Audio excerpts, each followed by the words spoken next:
sorry, from where we left off. Of course, we just got that this was equal to negative 27 plus 28 to get me square root of 1 to get me 1. So I got to check the other side. The other side, remember, was x plus 8, so that's negative 9 plus 8, which is going to get me negative 1. So obviously these are not equal, so I know that x equals negative 9 is not a solution. So now we have to try our x equals negative 4 and just make sure that's a solution. So if I do the same thing, 3 times negative 4 plus 28, that's going to get me negative 12 plus 28, and that's going to get me the square root of 16, which gets me 4. Let's try the other side, which again was x plus 8, so negative 4 plus 8, and that obviously gets me 4, and we have 4, so that one is a solution. So that one works. Okay, so if you notice on here, it says the choices are, for this particular one, you have the solution, there's no solution, and the solution was yes, that it equals negative 4. Okay, next one, number 8, solve and check the given equation with the rational exponents. So you have x to the 3/2 equals 27. Now the key here is just to break down 27 into whatever you can as far as exponents. So let me show you what I mean by that. Okay, so you have some number, x to the 3/2 means the same thing as the square root of x to the 3rd. Okay, so if I can put something like 27, which is basically I'm going to do the opposite of each thing.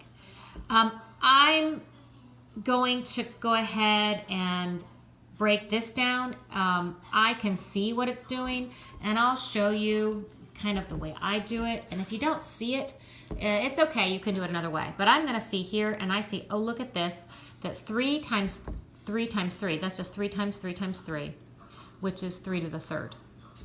And I just saw the 3rd, and so I just did that as a shortcut. And so I know, I see these are going to match up nicely. Obviously, what I'm going to do to get rid of this is I'm going to square this. Okay, because that's the opposite. This is square root, that's a square. I'm going to be left with x to the 3rd equals 3 to the 3rd squared. Okay, we'll go ahead and just call it 3 to the 6th because that's what it is. And obviously to get rid of the 3rd power, you just raise it to the 1/3 power because these are going to multiply. And 3 is really 3 over 1. And 3 over 1 times 1/3, just let's do it on the side here. 3 over 1 times 1/3 is going to get me 3 over 3 because you just multiply across. And that gets you 1. So that's how you handle exponents that are different. And then this is just, again, what I do on one side, I have to do on this side. And so this is going to get me 3 to the 6 over 3, which is 3 squared, which is 9. And that's my answer for this particular problem. I'd like to show you another way that you could have done it also. You have an x to the 2/3 power. This might be more simple, or 3/2 power, excuse me, equals 27. You could go ahead and just raise this to the 2/3 and raise this to the 2/3. And you would get x equals 27 to the 2/3. Again, this can be a mess unless you do some sort of prime factorization. If you don't know that 3 to the 3rd equals 3rd, way I would do is I would do a prime factorization. And I'd say, okay, 3 times 9, 3 times 3, and then you would get that it is 3 to the 3rd. The reason that's handy, because we have 3 to the 3rd raised to the 2/3. Again, remember I told you that these just multiply. When you have a parentheses raised to an exponent, that's just 3 over 1 times 2 over 3. And that, of course, these cancel, and I get 2 over 1.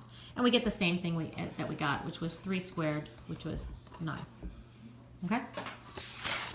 All right, let's look at number 9. Okay, this one here, this is one of the ones that I noticed people were having issues with. I hope I cleared it up for you on the post, but if not, I'll try to go through it right now. So you have x plus 3 plus 9 equals 7.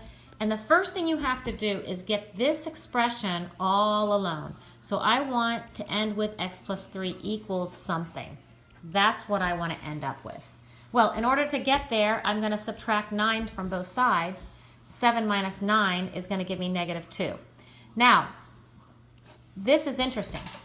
Because these absolute value symbols mean I don't care what this is inside, but what I'm doing is these absolute value symbols are making it positive.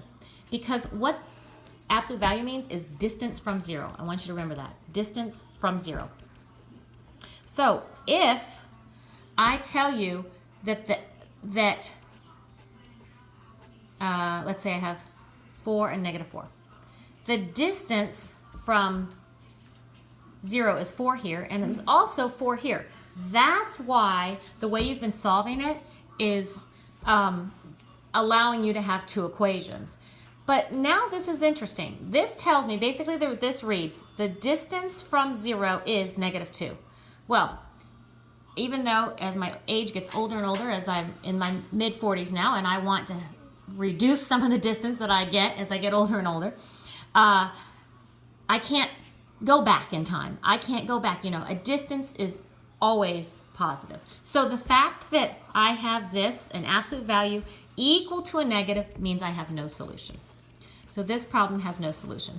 If it were to be x plus 3 equals 2, then yes, I would be able to solve, and I'll just start solving it, and that would be x plus 3 equals 2, x plus 3 equals negative 2, and then I would continue to solve in our normal fashion. But I would have 2 possible answers on this one. This one, I do not have any answers. It's no solution because, again, the distance is never negative, and this means this distance is equal to negative 2, and that's impossible. All right, last problem. All right, so this one just asks to solve and graph, so let's go ahead and solve it. So I have 2x plus 4 is greater than 10. I subtract 4, and I end up with 2x is greater than 6, divide by 2, and I get x is greater than 3. All right, so x is greater than 3. Greater than is going to have an open circle or a parenthesis. Open circle and a parenthesis is the same thing. It's everything greater than 3, so we know that we're going to be going greater than. So greater than, and it's going to be at 3. So this here is my solution, where you see it's a parenthesis. This one here represents x is greater than or equal to 3. That's what this one represents, because there's a bracket. That's what that bracket represents. The bracket means it equals 3. It can also equal 3. This one would be, if you're 3 years old or older, you can come in. This one would be, if you're older than 3 years old, you can come in. So if you're 3, you can't come in this graph, but you can on this graph. This one would be the same thing. This because that's the answer. Yes, it's just the answer repeated. X is greater than 3. This one here would be x is less than 3, because it's everything less than 3. And the other answer says its solution set is no solution. But the solution on here is that it's greater than 3. Okay, I hope these 2 videos helped. And good luck, and give me any, if you have any questions, let me know. All right, thanks.